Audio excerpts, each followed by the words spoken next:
Welcome to my channel happiness. இன்றைக்கி சுக்கு பொடி செய்ய போகிறேங்க. ஒரு சில ரெசிபிக்கெல்லாம் சுக்கு பவுடர் நம்ம ஆட் பண்ணுவோம். முக்கியமாக டீ காஃபிக்கெல்லாம் சுக்கு பவுடர் போடுவாங்க.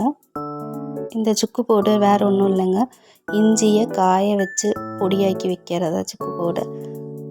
இந்த சுக்கு பவுடரில் நல்ல ஹெல்த் பெனிஃபிட்ஸ் இருக்குங்க. எப்படி பண்ணுறதுன்னு பார்க்கலாம் வாங்க. இஞ்சியை நல்லா கட் பண்ணி கழுவி வெயிலில் ஒரு 2-3 நாளைக்கு நல்லா காய வச்சுக்கலாங்க. வெயில் நல்ல வெயிலாக இருந்துச்சுன்னா 1 நாள் 2 நாளே காஞ்சிரும். கொஞ்சம் வெயில் கம்மியாக இருந்துச்சுன்னா காயறதுக்கு 3 நாள் 4 நாள் ஆகும். இஞ்சியை காய வைக்கும்போது நல்லா ஸ்லைஸாக வெட்டி காய வச்சிங்கன்னா சீக்கிரமாக காஞ்சிரும். ஒரு சில பேர்த்துக்கு சுக்கு பவுடர் பற்றி தெரியாமல் இருக்கலாம், இல்லை அதோட பெனிஃபிட்ஸ் பற்றி தெரியாமல் இருக்கலாம். இதை பார்த்து தெரிஞ்சுக்கோங்க.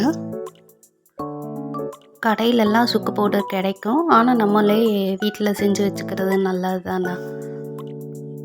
சாதாரணமாக டீ குடிக்கும்போது சுக்கு பவுடர் ஏலக்காய் எல்லாம் மிக்ஸ் பண்ணி டீ வச்சோம்னா ரொம்ப டேஸ்ட்டாக இருக்குங்க.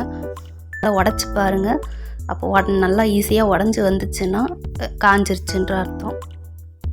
அப்புறம் மிக்சியில் எடுத்து போட்டு நம்ம அரைச்சிக்கலாங்க பவுடராக.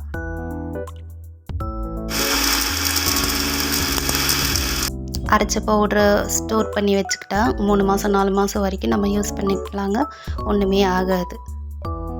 இந்த வீடியோ பிடிச்சிருந்ததுன்னா சப்ஸ்கிரைப் பண்ணுங்கள், லைக் பண்ணுங்கள். தேங்க்ஸ் ஃபார் வாட்சிங்.